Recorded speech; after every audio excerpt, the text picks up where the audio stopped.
Hello everyone, स्वागत है आपका एक नए वीडियो में। आज का जो वीडियो है वो है हमारी मोस्ट एक्सपेक्टेड जीके सीरीज़ का 7th video. Most expected GK series का 7th वीडियो। ठीक है, ये सीरीज़ जो है ये रेलवे,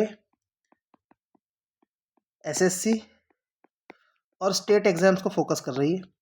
ठीक है, अभी जो रिसेंटली एमपी पुलिस के एग्ज़ाम्स हुए एमपी पुलिस के एग्ज़ाम हुए और जो एसएससी के एग्ज़ाम्स हुए उसमें डायरेक्ट क्वेश्चन आपको इस सीरीज़ से देखने को मिले हैं। ठीक है, अब इस सीरीज़ के अंदर जो 7th वीडियो आ रहा है हमारा, इसमें हम लोग मिक्स्ड क्वेश्चन लेके आए। मिक्स्ड क्वेश्चन मतलब इसमें जीके मतलब पूरा जीएस रहेगा, जीके भी है, साइंस भी है और करंट अफेयर्स भी है। इसको आप directly as a revision part के तौर पर देख सकते हैं। इसके नोट्स बना के आप रिवीजन करेंगे तो आपको आने वाले ग्रुप डी एग्जाम्स, एएलपी और जेई एग्जाम्स पे काफ़ी फ़ायदा देखने को मिलेगा। ठीक है, इसके साथ ही हमारी रैपिड करंट अफेयर्स की सीरीज़ है, वो ज़रूर देखें। आपको कम समय में ज़्यादा जो भी डेडिकेटेड अच्छे करंट अफेयर्स है एग्जाम रिलेटेड वो सब देखने को मिलेंगे। इसके साथ ही हमारी मोस्ट एक्सपेक्टेड जो साइंस की सीरीज़ है वो ज़रूर देखें। उसमें कॉन्सेप्ट के साथ बहुत सारे क्वेश्चंस कराए गए हैं जो आपको पेपर में सीधे देखने को मिलेंगे। चलिए वीडियो को हम स्टार्ट करते हैं। Most expected for railway exams, खास करके रेलवे एग्जाम्स के लिए। ठीक है, जो कि आने वाले अभी ग्रुप डी वगैरह में फ़ायदेमंद रहेगा। चलिए पहले क्वेश्चन पे चलते हैं। अब कुछ युद्ध हुए थे जिनको कर्नाटिक वॉर कहते हैं। कर्नाटिक वॉर मतलब ये साउथ इंडिया के अंदर जो वॉर हुए थे इनको कर्नाटिक वॉर कहते हैं। ठीक है, तो क्वेश्चन आता है कि कर्नाटक वॉर जो है ये किन लोगों के बीच हुआ था। ठीक है, तो पहली बात तो ये है जो कर्नाटिक युद्ध है पहली बार तो किसके बीच हुआ था, तो ये फ्रेंच और ब्रिटिश लोगों के बीच हुआ था, यानी अंग्रेज और फ्रांसीसी लोगों के बीच हुआ था। तो इसका आंसर तो हो जाएगा बी कि जो कर्नाटक के युद्ध हुए थे वो ब्रिटिश और फ्रेंच के बीच हुए थे। ठीक है, तो ब्रिटिश और मराठा के बीच कौन से हुए थे, तो वो जो होते हैं उसको बोलते हैं Anglo Maratha war. Anglo Maratha war हुए थे, जिसको हिंदी में आंग्ल मराठा वॉर भी बोलते हैं।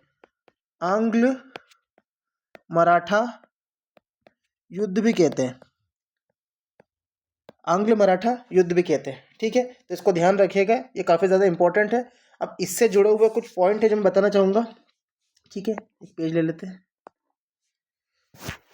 जो कर्नाटक युद्ध हुए थे हमारे, कर्नाटक वॉर हुए थे, ये 3 हुए थे। ठीक है, पहला कर्नाटक वॉर जो हुआ था वो जो फर्स्ट कर्नाटक वॉर बोलते हैं वो हुआ था 1746 से लेकर 1748, यानी 1746 से लेकर 1748 के बीच। ठीक है, इसका रिजल्ट क्या था, तो नो रिजल्ट। इसमें कोई नहीं जीता था, मतलब ना फ्रांस वाले जीते ना अंग्रेज जीते। ठीक है, ये फ्रांस और ब्रिटिश के बीच हुआ था। ठीक है, इसमें संधि जो हुई थी, संधि पेपर में पूछा जाता, संधि या ट्रीटी, संधि या ट्रीटी कौन सी हुई थी, तो ये इंग्लिश का शब्द है, फ्रेंच शब्द है जिसको हम बोलते हैं एक्स ला चैपल की संधि। एक्स ला चैपल की संधि, या जिसको याद ना हो वो सिर्फ ला चैपल की संधि नाम से भी याद रख सकता है कि जो प्रथम कर्नाटक युद्ध जो था वो ला चैपल की संधि से खत्म हुआ था। ठीक है, दूसरा जो दूसरी कर्नाटक वॉर हुआ था, सेकंड कर्नाटक वॉर हुआ था, वो 1749 से लेकर 1754 के बीच लड़ा गया था। ठीक है, इसका रिजल्ट क्या रहा, तो जो अंग्रेज थे, जो इंग्लिश लोग थे, इंग्लिश यानी ब्रिटिशर्स लोग थे, वो विनर थे। इसके विनर क्या बोल सकते हैं हम, इनको एज बोल सकते हैं कि उनको बढ़त थी, इंग्लिश लोगों को बढ़त थी। ठीक है, अंग्रेज लोगों को बढ़त थी। तो ये किस ट्रीटी या किस संधि से खत्म हुआ, ये जिस संधि से खत्म हुआ उसको कहते हैं पौंडीचेरी की संधि या ट्रीटी ऑफ पौंडीचेरी। इससे खत्म हुआ ट्रीटी ऑफ पौंडीचेरी। ठीक है, ये सिर्फ सेलेक्टेड पॉइंट है जिसको आपको याद रखना है, ये एग्जाम में देखने को मिलेंगे। ठीक है, तीसरा जो कर्नाटक वॉर हुआ था वो हुआ था 1757 से लेकर 1763 तक। ठीक है, इसमें फाइनली जो थे इंग्लिश लोग विनर थे। फाइनली कौन विनर हो गए, इंग्लिश लोग विनर हो गए, अंग्रेज लोग विनर हो गए। ठीक है, इसके अंदर जो जो फेमस बैटल हुई थी, सबसे फेमस युद्ध जो हुआ था वो battle of Wandiwash, battle of Wandiwash या वांडीवाश का युद्ध। वांडीवाश का युद्ध जो है ये सबसे फेमस बैटल है। तो पूछा जाता है वो वांडीवाश का जो युद्ध हुआ था वो कब हुआ था, तो तीसरे कर्नाटक युद्ध के समय हुआ था ये। ठीक है, और इसको जो एंड किया गया था वो किससे एंड किया गया था, ट्रीटी ऑफ पेरिस या पेरिस की संधि से। पेरिस की संधि, पेरिस की संधि से किसको खत्म किया था, तो बताना है हमको थर्ड कर्नाटक वॉर को, थर्ड कर्नाटक युद्ध को समाप्त किया गया था किसके द्वारा, ट्रीटी ऑफ पेरिस के द्वारा। ठीक है, तो ये बहुत फेमस क्वेश्चन है, इसको ध्यान रखिएगा। पहला क्वेश्चन तो ये था।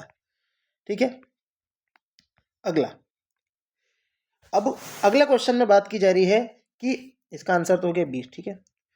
अगले क्वेश्चन में बात की जा रही है कि कुछ पेड़ पौधे होते हैं जिनको हम हेलोफाइट्स कहते हैं, ठीक है। Halophytes, halophytes are the plant that grow on which among the following category of soil, यानी कि लवण मृदा या हेलोफाइट्स ये वो पौधे होते हैं जो निम्नलिखित में से किस श्रेणी की मिट्टी पर उगते हैं। तो हिंदी पढ़ के आपको डायरेक्ट समझ में आएगा, लवण का मतलब होता है सॉल्ट। तो ऐसे पेड़ पौधे जो नमकीन जमीन पर उग जाए, जहाँ नमक की मात्रा ज़्यादा हो, तो ऐसे पौधों को क्या कहा जाता है? हेलोफाइट्स कहा जाता है। क्या कहा जाता है? हेलोफाइट्स। तो इसका आंसर क्या होगा? Saline soil. सेलाइन सॉइल का मतलब होता है सॉल्टी, जहाँ पे नमक की मात्रा ज़्यादा हो, ठीक है। ये साइंस का क्वेश्चन है जो एनसीईआरटी से उठाया गया है, ठीक है, और सीडीएस के पेपर में भी आया है। इसके अलावा आपको याद रखना है जो डेजर्ट या मरुस्थल में उगने वाले पौधे होते हैं उनको जीरोफाइट्स कहा जाता है। उनको क्या कहा जाता है? जीरोफाइट। देखो नाम में ही जीरो है, जीरो का मतलब जहाँ पानी ना हो, ठीक है। इनको हिंदी में क्या बोलते हैं? मरुभिद्ध, ठीक है। इनको मरुभिद्ध कहा जाता है। जो डेजर्ट यानी मरुस्थल में उगने वाले पेड़ पौधे होते हैं उनको जीरोफाइट से मरुभिद्ध कहा जाता है। और जो पानी में उगते हैं, जो पौधे पानी में उगते हैं, उनको क्या कहा जाता है?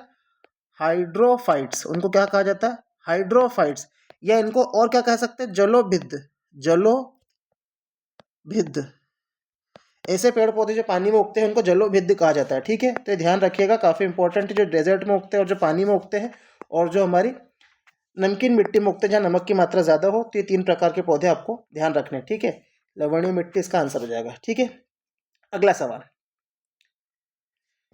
क्वेश्चन है which of the following can not be used for making lenses, यानी निम्नलिखित में से किसका उपयोग लेंस बनाने के लिए नहीं किया जा सकता। देखो, लेंस जो हमारे कॉन्टेक्ट लेंस आते हैं वो प्लास्टिक के बनते हैं, सही बात है, ठीक है। जो लेंस हम लोग पुराने ज़माने में यूज़ किया करते थे ग्लास कांच के बनते थे, ये भी सही बात है, ठीक है। पानी की जो बूंद है, मैं पानी की बात नहीं कर रहा हूँ, मैं पानी की बूंद की जो बात कर रहा हूँ, वो एक्ट एज लेंस, वो लेंस की तरह काम कर सकती है। अगर आप पानी की बूंद को देखें और उससे लाइट को आर पार करें तो वो एक लेंस की तरह काम करती है, ठीक है। तो ये 3 तो आंसर है। तो गलत कौन होगा इसमें से? तो इसमें से गलत होगा सॉइल। मिट्टी का लेंस कभी नहीं बन सकता, ठीक है। मिट्टी का लेंस कभी नहीं बन सकता, तो बी इसका आंसर होगा, ठीक है। मिट्टी का लेंस कभी बनाया नहीं जा सकता, ठीक है। इसके अलावा आपको याद रखने लेंस के अलग अलग प्रकार क्या क्या होते हैं। तो एक होता है कॉन्वेक्स लेंस, एक होता है कॉनकेव लेंस, ठीक है। और इसके अलावा क्या होता है? तो इसमें आपको कॉनकेव लेंस और कॉन्वेक्स लेंस के आपको यूज़ पता होने चाहिए। ये आपके लिए होमवर्क है, ठीक है। ये पुराने वीडियोस में हम कवर कर चुके हैं, तो इसके अंदर मैं आपको कवर नहीं करूँगा, ठीक है। अगला क्वेश्चन, अगले क्वेश्चन के लिए हम चलते क्वेश्चन नंबर 4। क्वेश्चन नंबर 4, चलिए,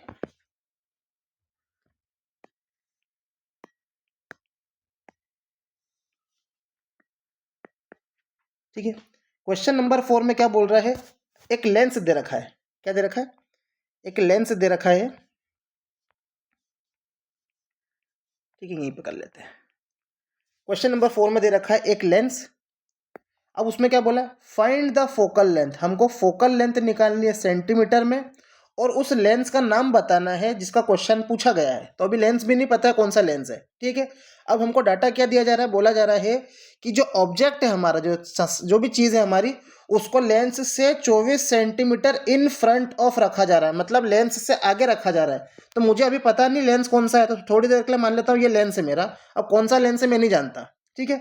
तो मैंने अपने ऑब्जेक्ट को यहाँ पे रखा, तो जो लेंस से ऑब्जेक्ट की दूरी है उसको हम क्या बोलते हैं? यू बोलते हैं, ठीक है।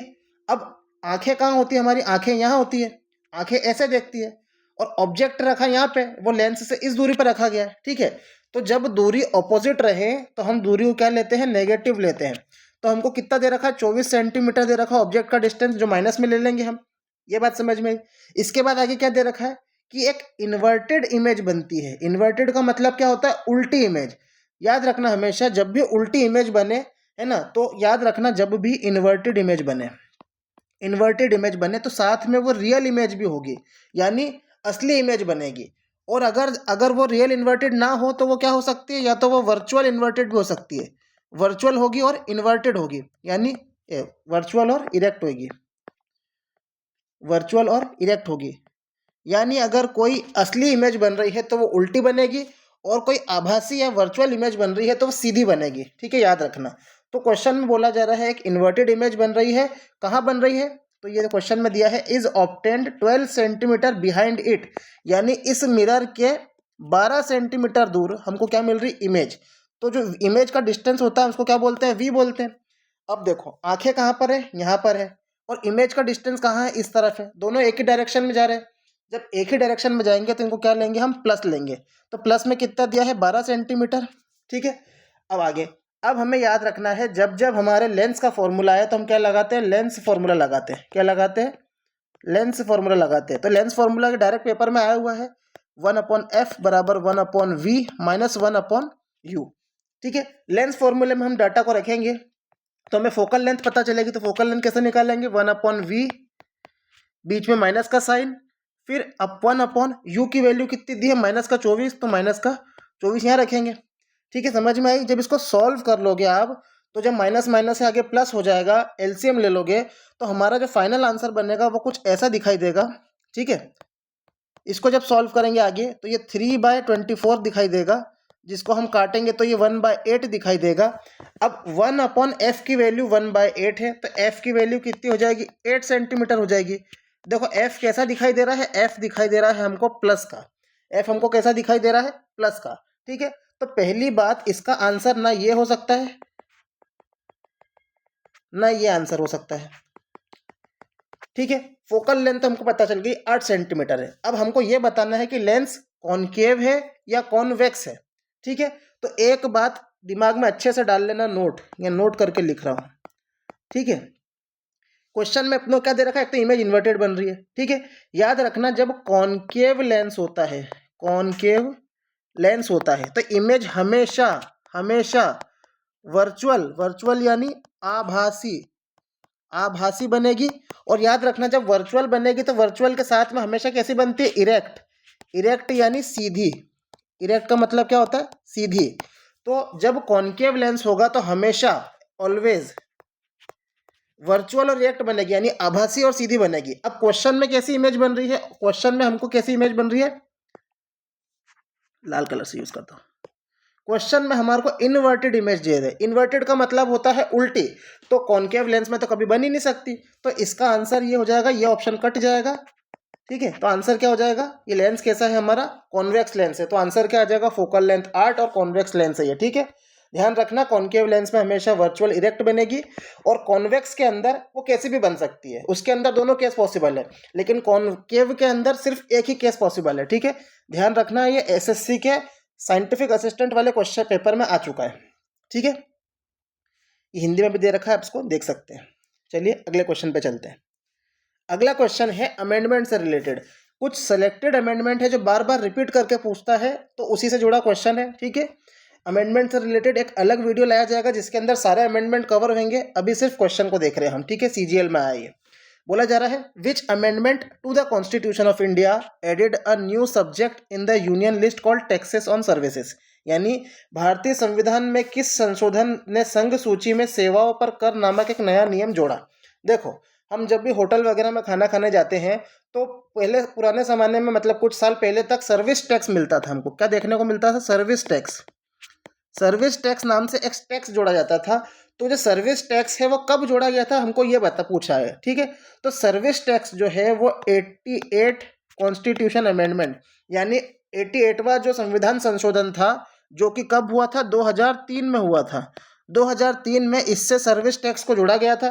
ठीक है, इसके द्वारा क्या जोड़ा गया था, तो संविधान में अनुच्छेद आर्टिकल 268A जोड़ा गया था। इससे क्या जोड़ा गया था, संविधान में आर्टिकल 268A। तो क्वेश्चन में यही पूछा गया है कि टैक्सेस ऑन सर्विसेज, यानी जो सेवाओं पर जो कर लगता है, वो कौन सा अमेंडमेंट से लाया गया था, तो वो लाया गया था 88वें संविधान संशोधन से लाया गया था। ठीक है, इसके अलावा इसमें एक इंपॉर्टेंट याद रखना, जो 62वां यानी 62वां संविधान संशोधन था वो 1989 में लाया गया था। एक तो ये इसकी डेट याद रखनी कि 1989 में लाया गया था। इसके द्वारा क्या किया गया था, तो देखो, जो भी लोकसभा वगैरह होती है, हमारी पार्लियामेंट होती है ना, तो उसमें क्या होती है, SC ST और एंग्लो इंडियन। SC का मतलब शेड्यूल्ड कास्ट, ST का मतलब होता है शेड्यूल्ड ट्राइब, और एंग्लो इंडियन का मतलब होता है ऐसे अंग्रेज जो भारत में आके बस गए। ठीक है, उनको कहते हैं एंग्लो इंडियन। इन 3 प्रकार के लोगों के लिए सीट रिजर्व होती है, ठीक है, कि ये लोग ही चुन के आ सकते हैं इन सीटों के ऊपर। तो 62वां संविधान संशोधन 1989 के द्वारा SC ST और एंग्लो इंडियन के लिए रिजर्वेशन की व्यवस्था की गई थी। रिजर्वेशन की व्यवस्था की गई थी कितने साल के लिए? 10 साल के लिए इंक्रीज कर दिया, 10 साल के लिए बढ़ा दिया। कब तक? टिल 26 जनवरी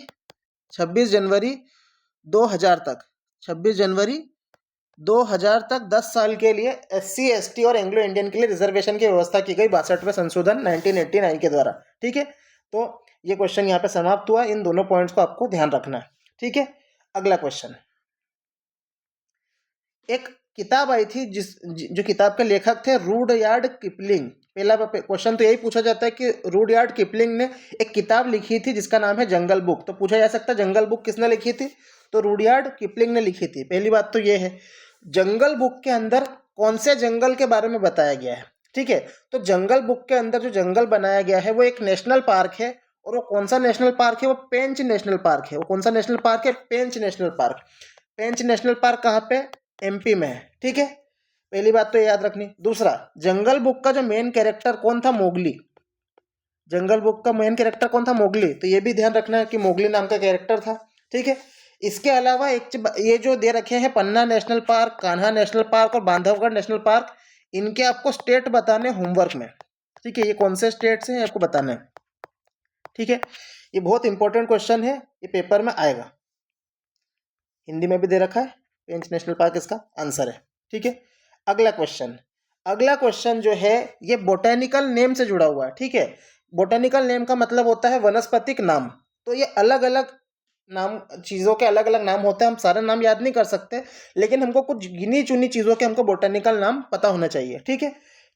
देखो, कोई भी जो भी हमारी मतलब जीवित चीज होती है उसको हम लोग क्या बोलते हैं? जूलॉजिकल नेम बोलते हैं। जीवित चीजों का क्या नाम रखते हैं? जूलॉजिकल नेम रखते हैं, ठीक है। और जो हमारे पेड़ पौधे रहते हैं, जो फल रहते हैं, उनको क्या रखते हैं? हम बोटेनिकल नेम रखते हैं। तो ध्यान रखना।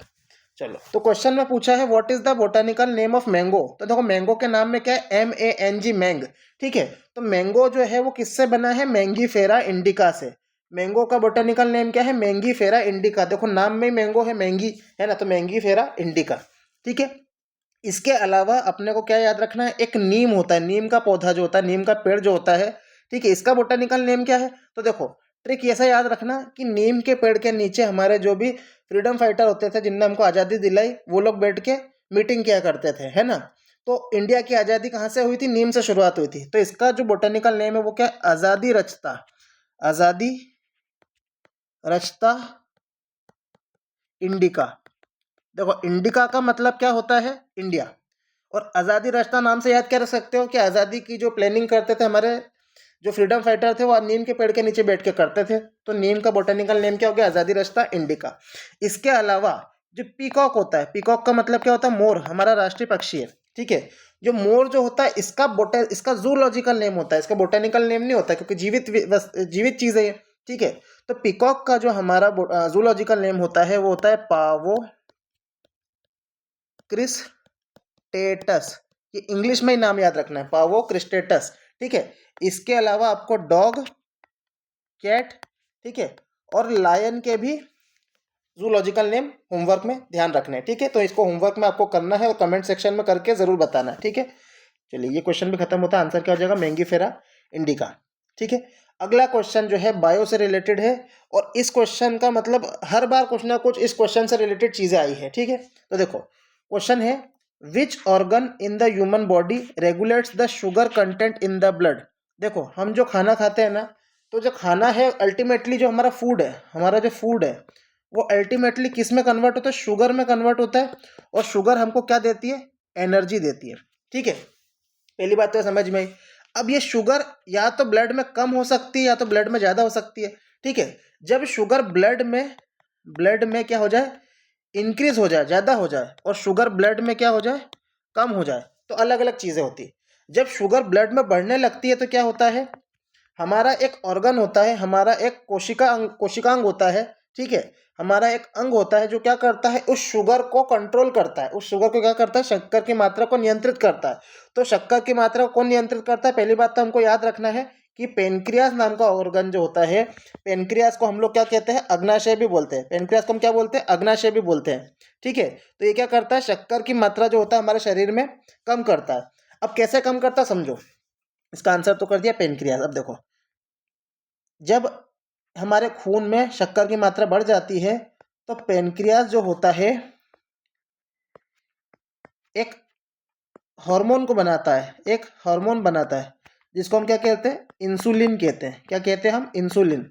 जिनको जो शुगर के मरीज रहते हैं, डायबिटीज़ के मरीज रहते हैं, वो इंसुलिन के इंजेक्शन लेते हैं। इंसुलिन क्या करता है, एक्स्ट्रा शुगर जो रहती है खून में, एक्स्ट्रा शक्कर जो होती है, एक्स्ट्रा शुगर को काय में बदल देता है, ग्लाइकोजन में बदल देता है। किस में बदल देता है, ग्लाइकोजन में बदल देता है। और ग्लाइकोजन कहाँ पे स्टोर हो जाती है, हमारे लीवर में स्टोर हो जाती है। तो इससे क्या होता है, हमारी जो एक्स्ट्रा शुगर है वो ग्लाइकोजन में बदल के कहाँ चले गई, लीवर में चले गई। अब वो लीवर में जाएगी तो इससे हमारे ब्लड में जो शुगर थी वो क्या हो जाएगी, कम हो जाएगी। ठीक है, तो इस प्रकार हमारे पेनक्रियाज ने इंसुलिन को बनाकर जो एक्स्ट्रा शुगर होती है उसको कंट्रोल कर दिया। ठीक है, अब लो शुगर में क्या होता है वो आगे बताता हूँ। तो देखो यहाँ तक तो समझ में आ गया होगा। अब क्या होता है, हमारा पेनक्रियाज होता है, ये पेनक्रियाज, इसमें अलग अलग प्रकार के सेल होते हैं। एक तो होता है बीटा सेल। पेनक्रियाज में क्या होता है, एक बीटा सेल होता है। ठीक है, इंग्लिश में भी बीटा सेल बोलते हैं, हिंदी में भी बीटा सेल बोलते हैं। तो जो बीटा सेल होता है वो क्या बनाता है, पहली बात तो याद रखना, इंसुलिन को बनाता है। ठीक है, इंसुलिन क्या करता है, तो एक्स्ट्रा शुगर को ग्लाइकोजन में बदल देता है, और ग्लाइकोजन कहाँ चले जाता है, वो लीवर में चले जाता है। ठीक है, पहली बात तो ये समझ में आ गई। दूसरा, पेनक्रियाज में एक सेल होता है जिसको अल्फा सेल बोलते हैं। क्या बोलते हैं, अल्फा सेल। अल्फा सेल क्या करता है, देखो अब कभी कभार क्या हो सकता है कि हमारे खून में शक्कर की मात्रा कम हो गई है ना, तो शक्कर की मात्रा जब कम हो जाएगी तो पेनक्रियास के अंदर क्या होता है, अल्फा सेल होता है। अल्फा सेल होता है ना। वो क्या बनाता है, तो अल्फा सेल जो होता है वो ग्लूकागॉन बनाता है। क्या बनाता है, ग्लूकागॉन। ग्लूकागॉन भी क्या है, एक प्रकार का हार्मोन है। ये क्या करता है, तो जो लीवर है हमारा, उसके अंदर क्या है, हमारा ग्लाइकोजन है। याद रखना, ग्लाइकोजन बोल रहा हूं मैं। लीवर के अंदर जो ग्लाइकोजन है, जो एक प्रकार से शक्कर को हमने पैक करके स्टोर कर दिया, इस ग्लाइकोजन को फिर से काय में कन्वर्ट कर देता है, शुगर में कन्वर्ट करके कहाँ भेज देता है, ब्लड में भेज देता है। आई बात समझ में। तो देखो पेनक्रियास दो काम कर रहा है। पहला क्या कर रहा है, इसका जो बीटा सेल होता है पेनक्रियास का, वो इंसुलिन हार्मोन निकालता है, इंसुलिन हार्मोन का स्राव करता है, जिससे कि क्या होता है, हमारी जो एक्स्ट्रा शुगर है, हमारी जो एक्स्ट्रा शुगर है वो ग्लाइकोजन में बदल जाती है, और ग्लाइकोजन कहाँ चले जाता है, लीवर में चले जाता है, और ब्लड में शुगर कम हो जाती है। वहीं पेनक्रियास एक उल्टा काम भी क्या करता है, पेनक्रियास के अंदर एक होता है अल्फा सेल। अल्फा सेल क्या करता है, जो हमारे लीवर के अंदर ऑलरेडी पड़ा हुआ क्या है, ग्लाइकोजन है। ठीक है, इस ग्लाइकोजन को किस में बदल देता है, शुगर में बदल देता है। ठीक है, किसकी सहायता से बदलता है, ग्लूकागॉन की सहायता से बदलता है। समझना, ग्लूकागॉन एक प्रकार का हार्मोन है, और ग्लाइकोजन जो है, इसको कलर चेंज कर देता हूं तो ज्यादा बेटर समझ में आएगा।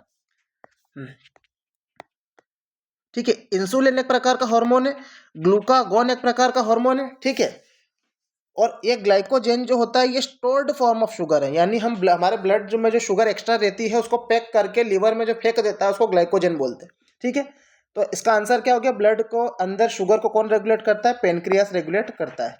ठीक है, ये था हमारा क्वेश्चन। अगले क्वेश्चन पे चलते हैं। एक पॉइंट और याद रखना है, यहाँ पे करूँ कि नहीं, यहीं पे कर देता हूँ, यहाँ पे कर देता हूँ। जो पेनक्रियास होता है ना, ये एक प्रकार का मिक्स्ड ग्लैंड है। पेपर में पूछा जा चुका है तो अभी याद आया तो मैं लिख देता हूँ, मिक्स्ड ग्लैंड है। देखो, जो ग्लैंड हमने पढ़े थे पुराने जो हमने वीडियोस में कवर किया है, तो हमारे अंदर जो हमारे अंग होता है बॉडी के अंदर, जो कुछ स्राव करते हैं उनको कहते हैं ग्लैंड। अब ये ग्लैंड दो प्रकार के होते हैं, एक होता है एंडोक्राइन और एक होता है एक्सोक्राइन। अंतःस्रावी और बाह्यस्रावी, है ना। एक तो एंडोक्राइन और एक होता है एक्सोक्राइन। ठीक है, एंडोक्राइन एक्सोक्राइन क्या होता है मैं ऑलरेडी कवर कर चुका हूँ पुराने वीडियोस में, आप देख सकते हैं। ठीक है, तो जो पेनक्रियाज होता है ये मिक्स्ड ग्लैंड है। क्यों मिक्स्ड ग्लैंड है, ये एंडोक्राइन का भी काम करता है और एक्सोक्राइन का भी काम करता है, इसलिए पेनक्रियाज को हम क्या बोलते हैं, मिक्स्ड ग्लैंड बोलते हैं। ठीक है, पहली बात तो याद रखना है। दूसरी बात ये याद रखना है, पेनक्रियाज को एक और नाम से जाना जाता है जिसको हम कहते हैं आइलेट ऑफ लैंगरहेंस। इसको नाम याद रखना, islet, ISLET, islets of Langer hence, islet of Langer hence भी बोलते हैं, या हिंदी में बोले तो लैंगर हैंस की द्वीपिका है। इसको हिंदी में क्या बोल सकते हैं, लैंगर हैंस, लैंगर हैंस की द्वीपिकाएं, जो द्वीप होते हैं ना, तो द्वीप की जगह हमने क्या बोलते हैं, द्वीपिकाएं, द्वीपिकाएं। जैसे द्वीप होता है, आइलैंड होते हैं, उसी प्रकार पेनक्रियास को ही हम क्या बोलते हैं, आइलेट ऑफ लैंगरेंस बोलते हैं। ठीक है, ध्यान रखना। और कौन से वाले पार्ट को पेनक्रियास के, तो एंडोक्राइन वाला पार्ट। कौन से वाले पार्ट को, एंडोक्राइन वाला पार्ट। ठीक है, पेनक्रियास का जो एंडोक्राइन वाला हिस्सा होता है, जो अंतःस्रावी हिस्सा होता है, उसको हम क्या बोलते हैं, आइलेट ऑफ लैंगरेंस, यानी लैंगरेंस की द्वीपिकाएं बोलते हैं। ठीक है, याद रखना, आइलेट ऑफ लैंगरेंस क्या है, पेनक्रियास का एंडोक्राइन वाला हिस्सा है। एक्सोक्राइन वाला हिस्सा नहीं बोल रहा हूँ, एंडोक्राइन यानी अंतःस्रावी। ठीक है, अंतःस्रावी और बाह्यस्रावी क्या होता है, पुराने वीडियोज में आप देख सकते हैं एक बार। ठीक है, चलिए अगले क्वेश्चन पे चलते हैं।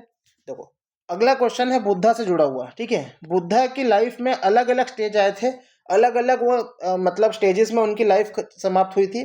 तो अलग अलग स्टेजेस के लिए उन्होंने अलग अलग चीज़ें बताई गई थी जो उनके बुद्ध की जो किताबें हैं उसके अंदर। ठीक है, तो देखो, which event in Buddhas life is denoted by the term धर्म चक्र परिवर्तन, या इसको धम्म चक्र परिवर्तन भी बोलते हैं, कि बुद्धा की लाइफ का कौन सा ऐसा जो मतलब कौन सा ऐसी घटना है बुद्ध के जीवन की जिसको धर्म चक्र परिवर्तन बोलते हैं। ठीक है, तो बुद्धा ने कहा था कि धर्म का जो चक्र का पहिया है वो पलटेगा। कि कब पलटेगा, जब क्या होगा, जब बुद्धा ने अपना जो उपदेश दिया था। ठीक है, तो बुद्धा ने जब अपना पहला उपदेश दिया तो बुद्धा ने कहा था कि अब धर्म का जो चक्र है वो पलटेगा, है ना, मतलब धर्म हर जगह फैलेगा। तो धम्म चक्र परिवर्तन बुद्धा की लाइफ का जो फर्स्ट सरमन था, फर्स्ट सरमन का मतलब होता है प्रथम उपदेश। ठीक है, बुद्धा ने जब प्रथम उपदेश दिया था तो उसको उन्होंने क्या कहा था, धर्म चक्र परिवर्तन। ये मोस्ट इंपॉर्टेंट क्वेश्चन है, ये पेपर में कन्फर्म आएगा। ठीक है, फिर पूछा जाता है कि धर्म चक्र परिवर्तन का सिंबल, है ना, धर्म चक्र परिवर्तन को किस चीज से दर्शाया जाता है, तो धर्म चक्र परिवर्तन को धर्म के चक्र से दर्शाया जाता है, धर्म चक्र से। धर्म चक्र, हिंदी में भी धर्म चक्र बोलेंगे, इंग्लिश में भी धर्म चक्र बोलेंगे। इंग्लिश में इसको व्हील ऑफ धर्म भी बोलते हैं, व्हील ऑफ धर्म भी कहते हैं। यानी धर्म का पहिया पलटेगा तो धर्म पूरे दुनिया में फैलेगा। ठीक है, पूछा जाता है कि जब बुद्धा जब पैदा हुए थे, इनका बर्थ हुआ था, तो उसका सिंबल क्या था, उसका चिन्ह क्या था कि बुद्धा का जन्म हो चुका है। तो बुद्धा का जन्म बताने के लिए लोटस का सिंबल यानी कमल का सिंबल उपयोग किया जाता है बुद्ध लोगों के द्वारा। ठीक है, बुद्धा को जब एनलाइटनमेंट यानी ज्ञान की प्राप्ति, है ना, जब एनलाइटनमेंट यानी ज्ञान की प्राप्ति जो हुई थी बुद्धा को, तो उसको क्या कहा जाता है, एनलाइटनमेंट कहा जाता है। तो उसका जो सिंबल है वो बोधि वृक्ष है, यानी बोधि एक नाम का एक पेड़ होता है, बोधि ट्री यानी बोधि वृक्ष। वो बुद्धा के एनलाइटनमेंट यानी ज्ञानोदय यानी ज्ञान की प्राप्ति को दर्शाता है। ठीक है, उसी तरह जब बुद्धा की डेथ हुई थी, बुद्धा की डेथ हुई थी, तो इसको महापरिनिर्वाण कहते हैं, महापरिनिर्वाण। बुद्धा की डेथ को महापरिनिर्वाण कहते हैं। ठीक है, तो ये बुद्धा की क्या है, डेथ को दर्शाता है। तो बुद्धा के डेथ को किस प्रकार दर्शाया जाता है, तो स्तूपा। स्तूपा मतलब क्या होता है, तो ये बुद्ध लोगों की कुछ बिल्डिंग होती है जिसके जैसे कि हमारी सांची में स्तूपा है, सांची का स्तूपा भी बुद्ध से रिलेटेड है। तो महापरिनिर्वाण को दर्शाने के लिए हम लोग किसका उपयोग करते हैं, स्तूपा का उपयोग करते हैं। किसका उपयोग करते हैं, स्तूप का, है ना, स्तूप। ये क्या दर्शाता है, महापरिनिर्वाण यानी बुद्धा की मृत्यु। ठीक है, अगले पॉइंट पे चलते हैं। अगला क्वेश्चन जो है, इसको आप करंट अफेयर भी समझ सकते हैं और स्टैटिक भी समझ सकते हैं। ठीक है, तो अभी रिसेंटली क्या हुआ, एक पंडित छन्नूलाल मिश्रा जी की डेथ हो गई, पंडित छन्नूलाल मिश्रा जी की डेथ हो गई, है ना। तो पूछा जाता है कि ये कौन थे, तो पंडित छन्नूलाल मिश्र जी जो थे, या छन्नूलाल मिश्रा जी जो थे, ये एक प्रकार के हमारे क्लासिकल सिंगर थे। ठीक है, शास्त्रीय गायक थे। ये क्या थे, शास्त्रीय गायक थे। तो पहली बात तो ये पता चल गई कि पंडित छन्नूलाल मिश्रा जी शास्त्रीय गायक थे। दूसरी बात ये याद रखनी, ये कहाँ से थे, प्लेस कौन सी प्लेस से थे, ये भी पूछी जा सकती है। तो ये बनारस यानी वाराणसी से थे, बनारस यानी वाराणसी से थे, वाराणसी से थे, ये भी बता दिया। फिर एक घराना होता है, जो भी गाना जो पुराने समय में गायक होते थे, इनका घराना होता है। घराना मतलब इनका, जैसे कि हम लोग स्कूल समझते हैं ना, कि हम लोग इस स्कूल से थे, हम लोग उस स्कूल से थे, ऐसे इनके स्कूल से चलते हैं जहाँ पे सिखाया जाता है। ठीक है, तो जो घराना था इनका वो था बनारस घराना। ये भी याद रखना कि छन्नूलाल मिश्रा जी का जो घराना था वो कौन सा था, बनारस घराना था, बनारस घराना। ठीक है, ये भी समझ में आ गया होगा। फिर ये भी पूछा जाता है कि बनारस घराना की स्थापना किसने की थी, फाउंडर कौन थे, पेपर में ये भी आ सकता है। ठीक है, तो देखो ऑप्शन में जो दिया हो उसके अकॉर्डिंग आंसर करना है। ऑप्शन में अगर पंडित राम सहनी हो, पंडित राम सहनी, अगर पंडित राम सहनी हो तो भी यही आंसर रहेगा। ठीक है। अगर पंडित गोपाल मिश्रा है, अगर पंडित गोपाल मिश्रा है, अगर पंडित गोपाल मिश्रा है तो वो भी आंसर होगा। और अगर दोनों साथ में आ जाए तो आंसर क्या करना है, पंडित राम सहनी करना है। समझ में आया? तो ऐसे याद रखना, बनारस घराने की स्थापना पंडित राम सहनी और पंडित गोपाल मिश्रा ने की थी। और अगर ऑप्शन में पंडित राम सहनी आ जाए तो आंसर क्या करना है, हमको पंडित राम सहनी आंसर करना है। ठीक है, ध्यान रखना, ये करंट अफेयर और जीके से जुड़ा हुआ दोनों का मिक्स्ड क्वेश्चन है। ठीक है, अगले क्वेश्चन पे चलते हैं। ठीक है, चलो। भारत सरकार की एक योजना है जिसको हम बोलते हैं माय भारत। ये माय भारत क्या है, भारत सरकार का एक पोर्टल है, ये युवाओं के लिए बनाया गया है। इन्होंने एक एमओयू साइन किया है, एमओयू का मतलब होता है मेमोरेंडम ऑफ अंडरस्टैंडिंग। ठीक है, किसके साथ साइन किया है, तो सोल फाउंडेशन, एक सोल फाउंडेशन है, इसके द्वारा यूथ लीडर्स बनाए जाएंगे। यूथ लीडर का मतलब क्या होता है, युवा नेताओं की एक फौज तैयार की जाएगी। ये युवा नेताओं को अलग अलग चीज़ों में गाइड किया जाएगा जिससे कि ये देश के और लोगों को प्रोत्साहित कर सके। तो पूछा गया है कि कितने लाख यंग लीडर्स को या कितने लाख युवा नेताओं को ये माय भारत और सोल फाउंडेशन मिलकर तैयार करेंगे। तो सीधे याद रखना है, 1 लाख युवा नेताओं को ये लोग तैयार करेंगे। और वो जो 1 लाख युवा नेता हैं वो 18 से लेकर 29 वर्ष के होने चाहिए। याद रखना, करंट अफेयर का सवाल है ये। ठीक है, करंट अफेयर का सवाल है। पहली बात तो याद होना चाहिए कि माय भारत और सोल फाउंडेशन मिलकर 18 से 29 साल के 1 लाख युवाओं को तैयार करेंगे। दूसरी बात याद रखना, ये माय भारत क्या है, तो माय भारत एक पोर्टल है। माय भारत क्या है, एक पोर्टल है। ये किस मंत्रालय के द्वारा, तो ministry of youth and sports, ministry of youth and sports, यानी खेल और युवा के जो मंत्रालय होता है ये उससे जुड़ा हुआ है माय भारत का पोर्टल। ठीक है, इसके अभी मंत्री कौन है आपको ये बताना है, इसके मंत्री कौन है हमारे केंद्र सरकार के अंदर ये बताना है। ठीक है, 1 लाख लोगों को ये ट्रेन करेगा, तो थोड़ा इसको ध्यान रखिएगा।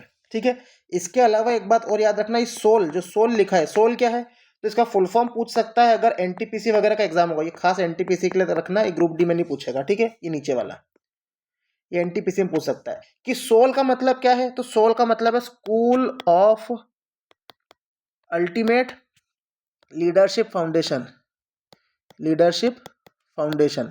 School of ultimate leadership foundation किसका मतलब होता है, सोल का मतलब होता है। ठीक है, इसी के साथ आपको बताना है नेशनल यूथ डे कब होता है, नेशनल यूथ डे कब होता है और इस दिन किसका जन्म हुआ था, ठीक है, एक बहुत ही महान इंसान थे जिनका जन्म हुआ था और जिन्होंने यूथ को काफ़ी ज़्यादा मतलब प्रोत्साहित किया था कि वो आगे बढ़ सके। ठीक है, और इनका तो हमें नाम पता ही होना चाहिए, उनके काम भी पता होना चाहिए। ठीक है, तो नेशनल यूथ डे कब होता है और किस नेता या किस इंसान के जन्म को हम लोग नेशनल यूथ डे के रूप में मनाते हैं, इसको ध्यान रखिएगा, ये होमवर्क है। ठीक है, अगला सवाल जो है ये केमिस्ट्री का है। ठीक है, एनसीईआरटी का एकदम क्लासिक क्वेश्चन है, पूछा गया है। एनसीईआरटी में अलग अलग प्रकार की प्रोसेस होती है। ठीक है, तो एक होती है हेबर प्रोसेस। ठीक है, प्रोसेस सुनते ही नाम याद आना चाहिए। हेबर प्रोसेस जो होता है वो किस चीज़ को बनाने के लिए उपयोग की जाती है, हेबर प्रोसेस, हेबर विधि का उपयोग किस चीज़ को बनाने के लिए किया जाता है, तो सीधे याद रखना है हेबर प्रोसेस का उपयोग जो होता है वो अमोनिया बनाने के लिए किया जाता है। हेबर प्रोसेस का उपयोग अमोनिया, अब देखो यहाँ अमोनिया तो दिया नहीं है, तो NH3 को हम लोग क्या बोलते हैं, अमोनिया। ठीक है, NH3 को हम लोग क्या कहते हैं, अमोनिया। तो हेबर प्रोसेस का उपयोग अमोनिया बनाने के लिए किया जाता है, पहली बात तो ये याद रखनी। दूसरा, अब इसमें क्या होता है, इसकी रिएक्शन पूछी जा सकती है, तो इसकी रिएक्शन क्या होती है, N2 + 3H2, ये बनता है 2NH3। देखो अगर किसी को प्रोसेस याद नहीं हो तो सीधे याद रखना N2 और H2 मिलकर क्या बनाते हैं, NH3 बनाते हैं, तो याद रख लेना। ठीक है, फिर बाद में क्या कर देना, इसको बैलेंस कर देना। ठीक है, देखो यहाँ पे कितना दे रखा है, 3 हाइड्रोजन दे रखा है, यहाँ पे 2 हाइड्रोजन दे रखा है, तो दोनों को एक बराबर करना है। तो अगर मैं यहाँ पे 3 का मल्टीप्लाई कर दूँ तो ये 6 हाइड्रोजन बन गया, और यहाँ पे 2 का मल्टीप्लाई कर दूँ तो यहाँ पे क्या बन गया, यहाँ पे भी 6 हाइड्रोजन बन गया। अब लेफ्ट में भी 2 नाइट्रोजन, राइट में भी 2 नाइट्रोजन, तो ये बैलेंस हो गया। ठीक है, पहली बात तो ये याद रखना है इसकी रिएक्शन कि नाइट्रोजन और हाइड्रोजन मिलकर क्या बनाते हैं, अमोनिया बनाते हैं, इसी को हेबर्स प्रोसेस कहा जाता है। दूसरा ये पूछ सकता है कि हेबर प्रोसेस के अंदर एक कैटेलिस्ट यूज होता है। अब कैटेलिस्ट क्या होता है याद रखना, पहली बात ये भी पूछा जा सकता है कैटेलिस्ट क्या होता है, तो देखो कैटेलिस्ट ऐसा तत्व होता है, कैटेलिस्ट एक ऐसा एलिमेंट होता है जो रिएक्शन को क्या करता है, फास्ट कर देता है। ये रिएक्शन को क्या कर देता है, फास्ट कर देता है, रिएक्शन को तेज कर देता है, पर रिएक्शन में पार्टिसिपेट नहीं करता, ठीक है, पार्टिसिपेट नहीं करता, रिएक्शन में भाग नहीं लेगा, सिर्फ रिएक्शन को तेज कर देगा। जैसे हमारे सामने कोई हमारा सीनियर बैठा रहता तो हम तेजी से काम करते हैं, तो बस उसके बैठने भर से रिएक्शन तेज हो जाती है। तो पहली बात तो कैटलिस्ट क्या होता है, एक ऐसा एलिमेंट होता है जो रिएक्शन को तेज कर देता है लेकिन रिएक्शन में भाग नहीं लेता, ये याद रखना। दूसरा, हेबर प्रोसेस के अंदर कौन सा कैटलिस्ट यूज किया जाता है, तो लोहा, आयरन यूज किया जाता है। दूसरी बात याद रखना है, हेबर प्रोसेस के अंदर आयरन को यूज किया जाता है एज कैटलिस्ट, आयरन को लिखते हैं हम Fe, ठीक है। दूसरी बात ये बता दी। तीसरी बात ये बतानी कि हेबर प्रोसेस जो होती है वो कैसी कंडीशन में परफॉर्म की जाती है, कंडीशन भी पूछी जा सकती है।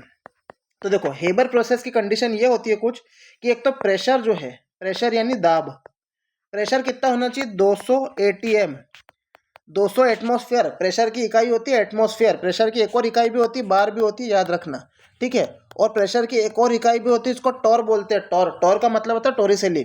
तो प्रेशर की इकाई बार भी होती है, प्रेशर की इकाई टोरिसेली भी होती है, ठीक है, ये प्रेशर की इकाई है। अभी मैंने क्या बोला, कंडीशन क्या होती है कि प्रेशर 200 ATM यानी 200 एटमॉस्फेयर के बराबर होना चाहिए एक तो।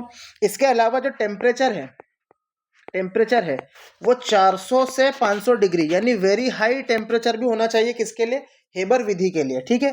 तो ये यहाँ तक इस हेबर प्रोसेस के बारे में जानकारी होनी चाहिए, ठीक है। इसका आंसर क्या हो जाएगा, अमोनिया। इसी के साथ एक प्रोसेस और होती है जिसको हम कहते हैं क्लोर अल्काली प्रोसेस, जिसको हम क्या कहते हैं, क्लोर अल्काली प्रोसेस।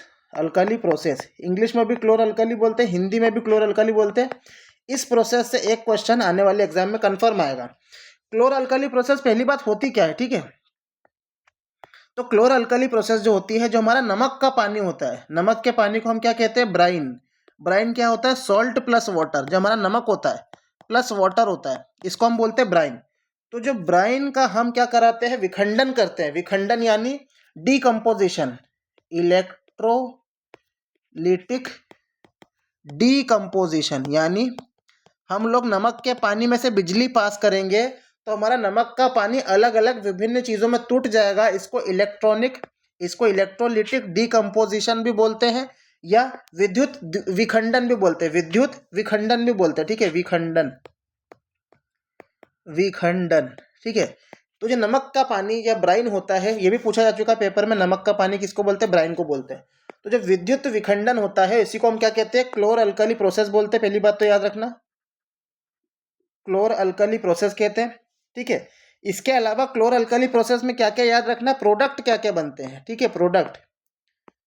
तो क्लोर अल्कली प्रोसेस के जो प्रोडक्ट होते हैं, एक तो क्लोरीन गैस बनती है, एक हाइड्रोजन गैस बनती है, और NaOH यानी सोडियम हाइड्रोक्साइड भी बनता है, याद रखना, सोडियम हाइड्रोक्साइड भी बनता है। पहली बात तो याद रखना, NaOH को कास्टिक सोडा भी बोलते हैं, NaOH को क्या बोलते हैं, कास्टिक सोडा भी बोलते हैं। इसका pH कितना होता है, 14 होता है, ये भी याद रखना, ठीक है। एक तो प्रोडक्ट याद रखने हैं कि हमारे क्लोर अल्कली प्रोसेस से एक तो क्लोरीन गैस, एक हाइड्रोजन गैस और एक NaOH यानी सोडियम हाइड्रोक्साइड बनता है। दूसरा क्या याद रखना है, इसको कास्टिक सोडा भी बोलते हैं, NaOH को। फिर क्या याद रखना है, pH इसका कितना होता है, 14 होता है। यहाँ तक तो समझ में आ गया होगा, है ना। और NaOH क्या होता है, एक प्रकार का क्षार है, क्षार यानी बेस, या इसको अल्काली भी कहते हैं। क्या कहते हैं इसको, अल्काली भी कहते हैं। पहली बात तो ये हो गई। इसके अलावा क्या याद रखना है, जो क्लोरीन होता है, ठीक है, ये कीटनाशक होता है। क्लोरीन क्या होता है, कीटनाशक यानी डिसइंफेक्टेंट, जो हमारा स्विमिंग पूल वगैरह रहता है उसके पानी में क्लोरीन की टेबलेट्स मिलाई जाती हैं, ठीक है। तो ध्यान रखना, क्लोरीन एक प्रकार का डिसइंफेक्टेंट है जो कीटाणु को मारता है। इसके अलावा क्लोरीन का उपयोग कहाँ यूज होता है, तो ब्लीच बनाने के लिए यूज होता है। ब्लीच बनाने के लिए किसका उपयोग करते हैं, हम क्लोरीन का उपयोग करते हैं, ठीक है। एक बात तो ये समझ में आ गई होगी। अगली बात याद रखनी कि NaOH यानी सोडियम हाइड्रोक्साइड, इसका उपयोग पेपर बनाने के लिए किया जा सकता है। ये सब NCERT का बता रहा हूँ, है ना। NaOH का उपयोग पेपर बनाने के लिए कर सकते हैं। टेक्सटाइल यानी कपड़ा उद्योग में भी NaOH का इस्तेमाल होता है। और साबुन बनाने के लिए, साबुन बनाने की विधि को सेपोनिफिकेशन बोलते हैं, सेपोनिफिकेशन, ये भी याद रखना, साबुन बनाने की विधि को सेपोनिफिकेशन कहते हैं। तो साबुन बनाने के लिए भी हम लोग किसका उपयोग करते हैं, हमारे NaOH का उपयोग करते हैं। तो याद रखना, काफ़ी ज़्यादा इंपॉर्टेंट है, ठीक है। इसी के साथ इसकी रिएक्शन भी याद रख लेना, ठीक है, किसकी, इलेक्ट्रोलिटिक डिकम्पोजिशन की, क्या, तो कि 2NaCl प्लस 2H2O, है ना, ये किस में टूटता है, तो 2NaOH plus Cl2 plus H2 में टूटता है। ठीक है, तो इतनी बातें ध्यान होनी चाहिए इस क्वेश्चन से रिलेटेड। ठीक है, ये थे हमारे 12 क्वेश्चन। PDF ऑलरेडी ग्रुप में डाली जा चुकी है 25 क्वेश्चंस की। ठीक है, बाकी क्वेश्चंस को डिस्कस हम अगले वीडियो में करेंगे। इसी के साथ हम वीडियो को एंड करते हैं। अगर आपको वीडियो अच्छा लगा तो लाइक करें, शेयर करें और कमेंट करके ज़रूर बताएं। अगर वीडियो में कुछ कमी लगी है तो कमेंट करके सजेशन ज़रूर दें। ठीक है, इसको आप अच्छे से नोट्स बनाएं और रिवीजन करें। आपके आने वाले पेपर में क्वेश्चन डायरेक्ट ऐसे कैसे आपको देखने को मिलेंगे। चलिए वीडियो को एंड करते हैं। धन्यवाद।